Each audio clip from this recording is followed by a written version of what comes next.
السلام علیکم وز drama serial نور جہاں جو کہ اور بھی زیادہ انٹرسٹنگ ہو گیا ہے، جس میں اصلی مزہ تو اب آئے گا جب نور جہاں کا مقابلہ اب نور بانو سے ہوگا اور وہ اسے صحیح سے بتائے گی کہ مقابلہ کیا ہوتا ہے۔ مقابلے کا اصلی مزہ تو تب ہے جب دو لوگ برابر کے ہوں۔ نور بانو جس نے اب سوچ لیا ہے کہ وہ مراد کو قابو میں کرے گی، لڑ کر نہیں پیار سے، جس سے مراد کو پتہ بھی نہ چلے اور وہ اس کی ہر بات مانتا چلا جائے۔ نور جہاں جو مراد سے کافی ناراض ہے کہ وہ اس کے منع کرنے کے باوجود نور بانو کے گھر پر رہا۔ جب نور بانو اور مراد گھر واپس آئے تو شاید مراد نور بانو سے کہے کہ تم جا کر ایک دفعہ نور ماما سے مل لو۔ نور بانو جانا تو نہیں چاہتی تھی، اس لیے کہتی ہے کہ تمہیں نہیں لگتا کہ آنٹی کو مجھ سے آ کر ملنا چاہیے، لیکن مراد اسے کہہ دے گا کہ وہ تم سے بڑی ہیں، تم جا کر مل لو، اس میں کیا ہے۔ نور بانو جس نے اب یہ سوچا ہے کہ وہ پیار سے سب کام کرے گی، کیونکہ اگر وہ ضد اور غصے میں آ گئی تو مراد بھی ہاتھ سے نکل سکتا ہے، اس لیے وہ اب غصہ اور ضد نہیں کرتی، کہہ دیتی ہے کہ تم کہتے ہو تو چلی جاتی ہوں، تمہارے کہنے پر تو میں جان بھی دے دوں۔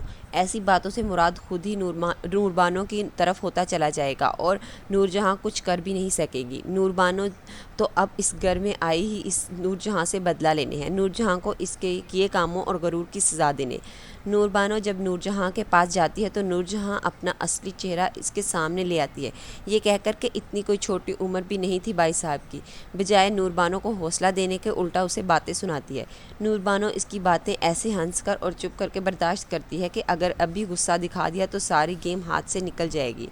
نور جہاں تو اتنی لالچی ہے کہ جس کی کوئی حد نہیں، اس کے ساتھ ساتھ اس کے بیٹے بھی ایسی حرکتیں کرتے ہیں، ہمیشہ اپنی ماں کی بات کو حکم سمجھتے ہیں، تو وہ بھی اب نور بانو کی جائیداد پر نظر رکھ کر بیٹھ جائیں گے کہ اس میں اب ہمارا بھی حصہ ہے۔ چچا کا کوئی بیٹا تو تھا نہیں، اب بھتیجوں کا حصہ بنتا ہے۔ اپنی ماں کے حکم پر بڑا بیٹا حنید شاہ پیپرز بھی تیار کروا لیتا ہے۔ حنید تو ساری بات سفینہ سے کرے گا کہ چچا کا کوئی بیٹا نہیں تھا، ہمارا حصہ بنتا ہے اور ہم اپنی ماما کے نام لگوانا چاہتے ہیں۔ سفینہ یہ باتیں سن کر پریشان ہو جاتی ہے اور کہے گی کہ کیا نور بانو ان پیپرز پر سائن کر دے گی؟ تو یہ حنید تو بہت بڑا بنتا ہے، کہے گا کیوں نہیں کرے گی، کرنے پڑیں گے جب مراد کہے گا، اور یہ تو ہماری ماں کا حکم ہے، لیکن یہ تو کبھی نہیں ہوگا کیونکہ نور بانو ان پیپرز پر کبھی سائن نہیں کرے گی۔ سب ماں بیٹا مل کر مراد کو کمرے میں بلاتے ہیں اور اسے کہتے ہیں کہ ہم نے اس طرح یہ پیپرز ریڈی کروائے ہیں کہ جو چچا کی جائیداد میں ہمارا حصہ بنتا ہے وہ ہم اپنی ماں کے نام لگوا دیں گے، اور ان ڈاکومنٹس پر نور بانو کے سائن تم کرواؤ گے۔